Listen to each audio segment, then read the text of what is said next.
tempo a gente olha para cada um desses gráficos. Tá? Isso aqui é o salário mínimo real no Brasil.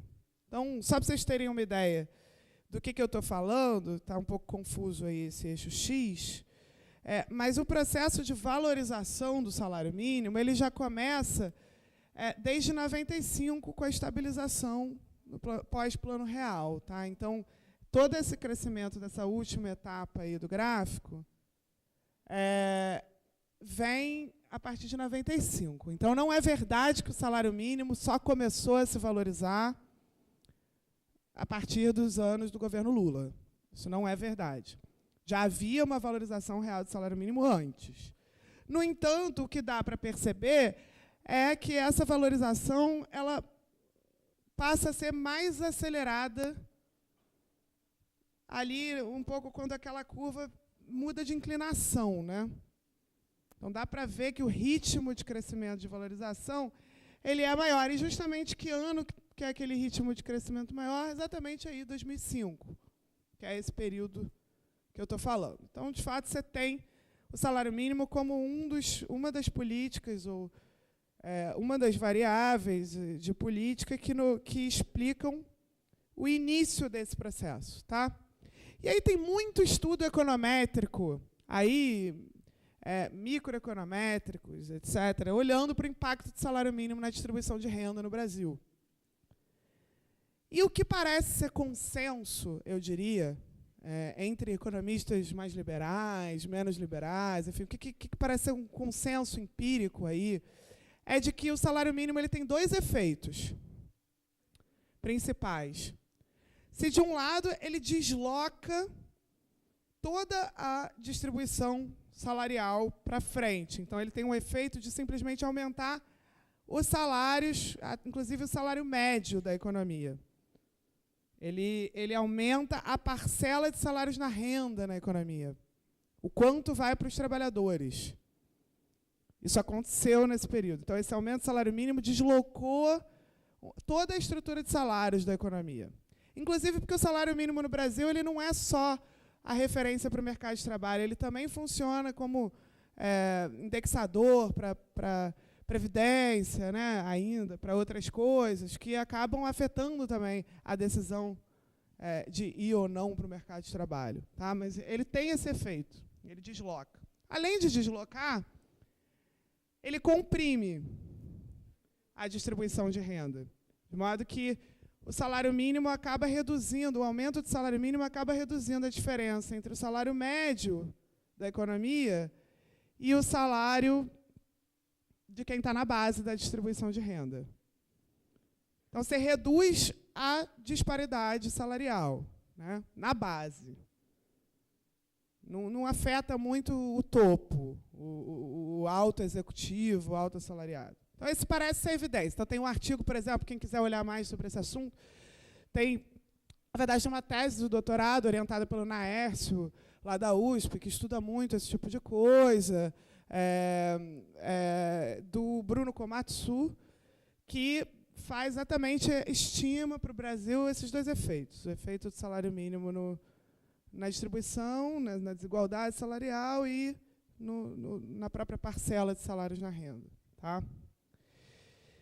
Isso que eu estou falando é mais ou menos o que eu estou mostrando aqui. Então, boa parte disso a gente pode explicar por essa valorização do salário mínimo. Então, o que é esse gráfico que eu estou mostrando agora?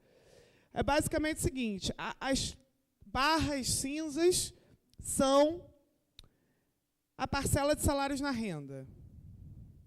Então, tudo que está indo para salários dentro do total do que produz a economia. Né? Se você olhar, você vê que tem algum aumento entre 2005 e 2013, né, tem algum aumento ainda que com oscilação da parcela de salários da renda. Tem um aumento maior em 2004, 2005, 2006 ali. Mas não é exatamente a parcela de salários na renda que mais cresce, ou não é essa a maior transformação que da economia brasileira. Até tem formas diferentes de calcular isso, tem um debate empírico sobre qual a melhor maneira de medir a parcela de salários na renda. Tem alguns que acham que tem um aumento maior, tem gente que acha que quase ficou estável. Mas eu diria que o que é relevante é que talvez não esteja aí a principal mudança distributiva da economia brasileira, o fato de que mais está indo para salários, apesar do que se costuma propagar.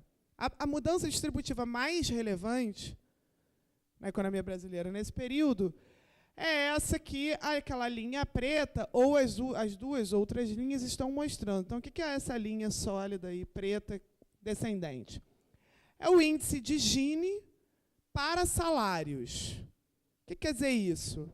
Bom, Gini a gente sabe o que é, né? Então, é o índice que mede a desigualdade. Quanto maior o índice, mais desigual é a distribuição de renda, certo? Só que esse não é o Gini total para todo tipo de renda.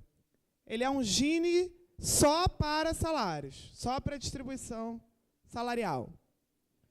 E o que você vê é que, diferentemente do Gini, que depois eu vou mostrar para o total da renda, que não caiu muito assim, tanto assim, o Gini para salários ele passa por um processo quase que contínuo de redução.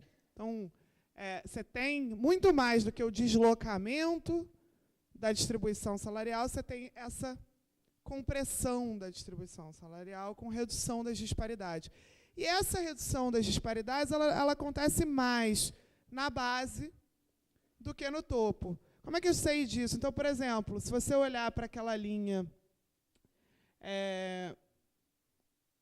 sólida ali, a cinza escuro, né?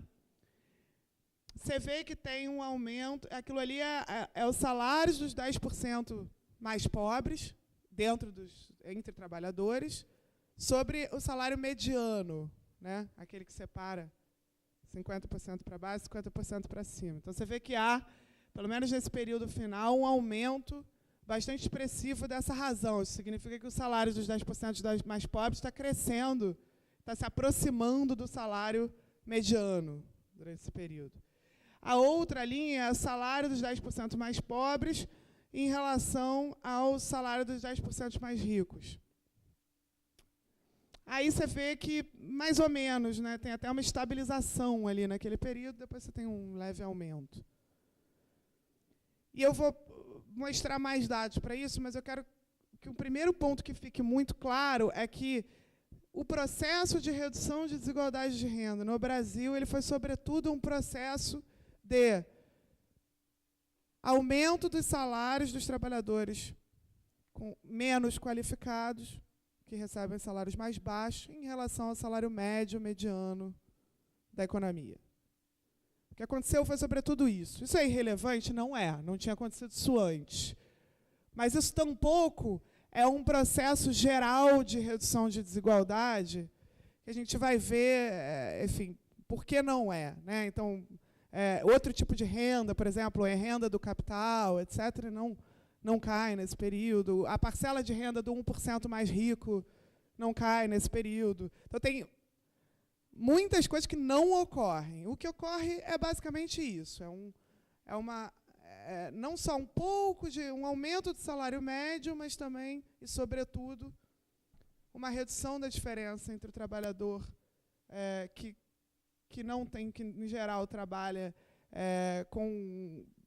enfim, tem uma mão de obra muito pouco qualificada em relação aos demais, mas que vê seus salários crescendo em relação aos demais. E isso é quase que visível a olho nu. Eu estou aqui fazendo essa análise, mas, no fundo, é muito evidente que é isso, né? Inclusive, quando você vê análises políticas desse período, não, mas a empregada doméstica está ganhando mais, e aí as pessoas falam, não, mas a patroa, no fundo, não tolerou o aumento de salários da empregada doméstica. Né? Tem análises que surgem, meio assim,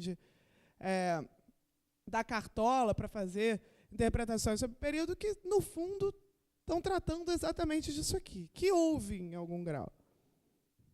Né? E mesmo as análises sobre inflação nesse período, a gente vai falar sobre isso. O que foi a inflação desse período? A inflação desse período foi exatamente uma inflação de serviços, sobretudo de serviços. Diferentemente da inflação que ocorre agora, ou que ocorreu em 2015, teve outra natureza. Né? A inflação nesse período ela foi uma inflação justamente ligada, muito vinculada, ao crescimento dos salários dos trabalhadores menos qualificados e o crescimento desses setores aí, desses setores de serviços que absorveram cada vez mais demanda. Tá? Passando para o padrão de consumo, tá? Então a gente estava fazendo aquele mecanismo, né? Passa-se da distribuição de renda para o padrão de consumo, para aí o que acontece com a estrutura produtiva, de emprego, no paralelo com aquela história do milagre econômico, né? Do Tavares e Serra. Se a gente olhar para a participação na renda do consumo de bens e serviços, aí fazendo uma distinção, uma classificação do que são os bens e serviços de baixa produtividade. Baixa produtividade quer dizer o quê? No fundo, aqueles setores que são muito intensivos em mão de obra, né, que empregam muito para produzir um valor adicionado baixo. Né? Em geral, são exatamente esses setores que a gente está tratando aqui, os setores de serviços. A maioria dos serviços se encaixa em setores de baixa produtividade, né? Muito intensivos em mão de obra, valor adicionado relativamente baixo. Se você olhar para o total da economia, que é a linha vermelha, você vê, a gente só tem isso aí, a pesquisa, a POF, né, a pesquisa de orçamento familiar, que só é feita de vez em quando. Então, aqui a gente tem uma POF 2002-2003, que é o primeiro ponto, e uma POF em 2008-2009. Só para você entender mais ou menos o que aconteceu nesse período, mas a gente não sabe muito bem o que aconteceu entre esses dois pontos. Né? E 2008, 2009 é um ano problemático, porque é um ano de crise. Então, enfim, só com todos esses poréns, ainda assim a gente observa que esse tipo de produto ou de serviço de baixa produtividade passou a ocupar uma parcela bem maior do consumo das famílias, né, no consumo das famílias ao longo desse período. Isso vale para, quando você olha famílias até 2 salários mínimos, famílias entre 2 e 3 salários mínimos, né, que são essas famílias mais pobres, que estão mais na parte de baixo da distribuição de renda. Né. Se você comparar, por sua vez, o crescimento de salários nesses setores de baixa produtividade com o crescimento dos salários nos setores de alta produtividade, porque justamente o ponto aqui é que esse processo foi se autorreforçando, né? Você passou a ter gente consumindo serviço, por sua vez, esse serviço emprega esse pessoal então teve seu salário crescendo mais que os outros, o que deu mais consumo, mais demanda por esses serviços e assim por diante, né? Quando você vai olhar para o crescimento de salários, de fato, aí crescimento anual, então de 2004 para 2005, 2005 para 2006, 2006 para 2007, 2007 para 2008, aí 2008 para 2009 é crise, já não é exatamente o caso, mas você vê que, de fato, o salário médio nesses setores de baixa produtividade cresceu bastante. A variação total nesse período inteiro foi de 22%. Tá? Se você olhar para o alta produtividade, setores de alta produtividade, você vê que os salários, a variação total foi de 14,11% nesse período todo, e realmente 2004, 2005, 2005, 2006, 2006, 2007, cresceram muito pouco os salários nesses setores. Então, parece mesmo ser o caso que essa diferença salarial, né, essa redução da desigualdade salarial, ela se deu conjuntamente, de forma muito associada, a uma transformação da estrutura de emprego e na estrutura produtiva, acompanhando um consumo, um padrão de consumo que foi se orientando cada vez mais para esses tipos de serviço. Então, esse ciclo parece se fechar. É claro que a gente tem que olhar muito mais dados, etc., mas parece fazer sentido essa história de crescimento com redução da desigualdade. É uma história que pode começar com o salário mínimo, mas que depois ela se sustenta por algum tempo com alterações no padrão de consumo e no mercado de trabalho. Está claro? Cabe esse primeiro ponto aqui, que é o ponto de distribuição de renda, crescimento, nesse primeiro período, 2005, 2010. Tá? O que estava acontecendo? Porque depois a gente vai ver que é exatamente ladeira abaixo, a reversão desse processo ela se dá com também a reversão nessa redução da desigualdade salarial, a reversão no padrão de consumo, isso tudo é meio que a gente voltou atrás em tudo isso que a gente tinha, enfim, que não era tanto assim, mas que a gente tinha conseguido nesses anos. Mas aí teve algumas coisas que aconteceram ao mesmo tempo e que são extremamente relevantes também para entender esse período. Então, ao mesmo tempo que estava acontecendo esse processo redistributivo, com redução da desigualdade, etc., dinamismo de setores de serviços, o investimento público também estava passando por um período de grande expansão. E aí,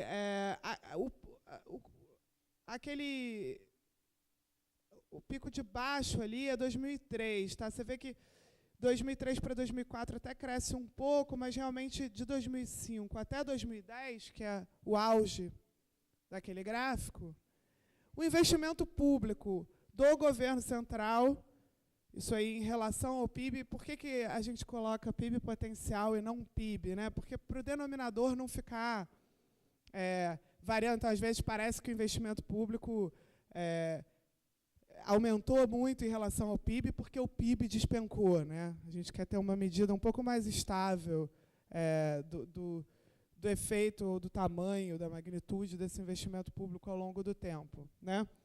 Esses dados são os dados enfim, os dados fiscais talvez mais confiáveis que a gente tem hoje, que acabaram de ser divulgados pelo Rodrigo Araíri e o Sérgio Gobetti, que também fazem parte aí do nosso GT de macro.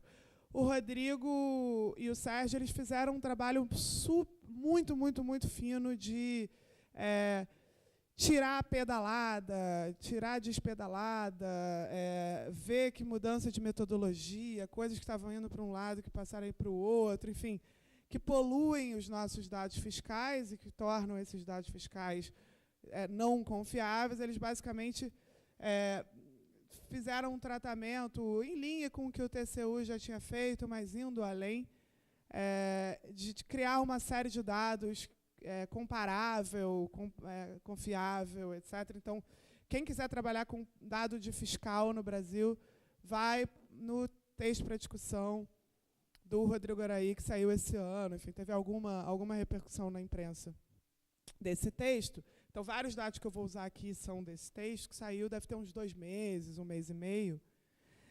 Mas a série de investimento público também não é tão diferente daquela que a gente já conhecia. Mas, se você for olhar, você vai ver que esse período realmente foi um período de expansão do investimento público do governo federal, isso aí não entre estados e municípios, até 2010, e depois você entra num período, quando a gente for falar sobre o período 2011, 2014, vai ficar claro que uma das coisas que mudam é justamente essa baixa, né, essa regressão no papel do investimento público enquanto pilar de crescimento, né, a partir do início do primeiro mandato da Dilma. Né. O crédito, só para vocês terem uma ideia sobre o crédito, que eu falei que era uma outra coisa que também estava acontecendo, então a gente ficou com distribuição de renda, investimento público, crédito. Né. Se olhar isso aí, é crédito a pessoas físicas, famílias, né, no Brasil, dados do Banco Central. Se eu olhar, na verdade, o verde é o total de operações de crédito e o azul é crédito para famílias. Você vê que realmente, em relação ao PIB, você vê que realmente o grande aumento de operações de crédito ele foi, sobretudo, para famílias no Brasil. Né? Foi aí que se deu a maior transformação e que realmente coincide com esse período. Então, entre 2005 e 2010, isso aí, a série está interrompida porque o Banco Central não produz mais essa série, ele passou a ter uma outra série, que começa depois, tá? Problemas de mudança de metodologia. Mas essa série aí permite olhar o tamanho desse crescimento das operações de crédito para famílias nesse período, a partir de 2005, ali, que é quando se dá aquele crescimento. Você vê que não tem nada a ver com o que está acontecendo antes. Né? Também é algo novo. Que tipo de crédito era esse? Bom, grande parte, aí eu acho que, não sei se eu vou ter, não vou ter aqui, mas grande parte são as chamadas operações de crédito consignado, né? Que é um tipo de operação de crédito. Tem outra parte que é crédito imobiliário, então tem crédito direcionado no meio disso aí, né? Tem crédito rural, tem várias coisas que foram feitas nesse período, mas quando a gente está falando de banco privado, que é o que a gente chama de crédito livre, que não é direcionado por bancos públicos para determinado propósito, né? A gente olha para as operações de crédito livre. O que mais aumentou foi realmente essa categoria crédito consignado. O que é crédito consignado? Crédito consignado é um empréstimo que a pessoa toma já atrelada ao seu, vou falar em carioquês primeiro, contra-cheque. Em paulistês, olerite. Certo? Aquilo que ganha já sai do contra-cheque, né, exatamente o quanto você está pagando todo mês para aquele empréstimo que você tomou. Isso significa, de forma geral, por que faz diferença dizer que é crédito consignado? Tem um propósito em dar essa informação, que é o seguinte: quando a gente olha, por exemplo, para operações de crédito nos Estados Unidos pré-crise de 2008, que tipo de crédito a gente estava falando? Em geral, crédito imobiliário, que era dado de forma completamente desconectada da renda das pessoas. Então, era concedido baseado no preço daqueles imóveis, e o preço daqueles imóveis estava subindo. Enfim, todos vocês já devem ter assistido algum filme blockbuster sobre esse assunto, no mínimo, né? Então, o que acontecia nesse período eram operações de crédito totalmente sem lastro em renda, né? E justamente isso criou um problema muito grande de excesso de endividamento e de, né, quando o preço das casas cai, as famílias não conseguem mais pagar aqueles empréstimos e refinanciar aqueles empréstimos, e a coisa, como a gente sabe, vai para o buraco, né? Os chamados créditos subprime, né? Não foi exatamente esse tipo, e aí às vezes a gente vê na análise econômica gente falando assim, não, mas então, tá vendo, o Brasil também teve um modelo baseado em crédito excessivo, etc. A gente vai ver que, de fato, tem limites nesse modelo, mas não é exatamente o mesmo modelo também, né? Vamos lembrar que a gente era uma sociedade com pouquíssimo acesso a crédito, em que as pessoas simplesmente não tinham, nem aquelas que desejavam, não tinham possibilidade nenhuma de ter acesso ao crédito, que junto ao crescimento da renda e com essa categoria consignada, que entre categorias de crédito é das mais seguras que existem, né? Houve uma expansão do crédito nesse período. Isso quer dizer que é sem limites? Não é, a gente vai ver lá daqui a pouco, mas também não é o caso, eu acho, de culpar essa expansão do crédito pela reversão e pela crise e desaceleração que acontece depois. A minha impressão, olhando para os dados, e vocês podem ter essa leitura ou não, é de que, ao contrário, o crédito tomado ele só se torna um problema depois que há reversão, e quando então as pessoas passam a perder o emprego, a renda não cresce mais, aí aquilo fica pesado realmente no orçamento e agrava a crise. É diferente de atribuir a essa expansão do crédito a causa, a origem da crise. Acho que é diferente. Enfim, mas, de todo modo, independente de você ter essa visão ou a outra, o fato é, o crédito deixa de ser uma possibilidade de retomada ou de estímulo à economia depois que vem a crise. Isso a gente vai discutir mais para frente, mas independente de ter sido a causa ou não, ou a consequência, o fato é que o excesso de endividamento familiar acaba impedindo que se saia dessa crise hoje da mesma maneira que se saiu da crise de 2009. Né? Estímulo ao crédito não parece ser um caminho muito promissor. Mas o resultado disso é que esse período de crescimento, entre 2005 e 2010, ele foi um período de expansão forte do consumo, como a gente sabe, seja via crédito, né? Seja por conta da expansão da renda e da distribuição de renda. Mas tampouco é verdade, isso eu falo toda vez, mas faço questão de falar toda vez, tampouco é verdade de que foi um modelo de crescimento liderado por consumo, em que o consumo foi o principal componente a crescer entre os vários componentes do PIB. Não é verdade. É verdade que o consumo ocupa uma parcela maior do PIB do que o investimento, por exemplo, as exportações.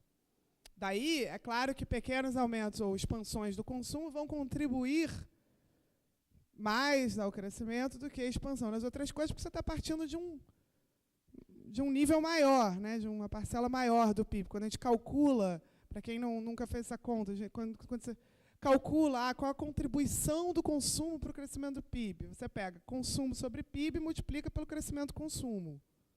Assim que você mede. Então, claro que uma coisa, consumo sobre PIB, é muito alto. Então, você pode ter um crescimento consumo que não é tão alto assim, mas a contribuição vai ser maior desse componente. No entanto, quando você vai olhar para e comparar apenas taxa de crescimento do consumo e taxa de crescimento do investimento,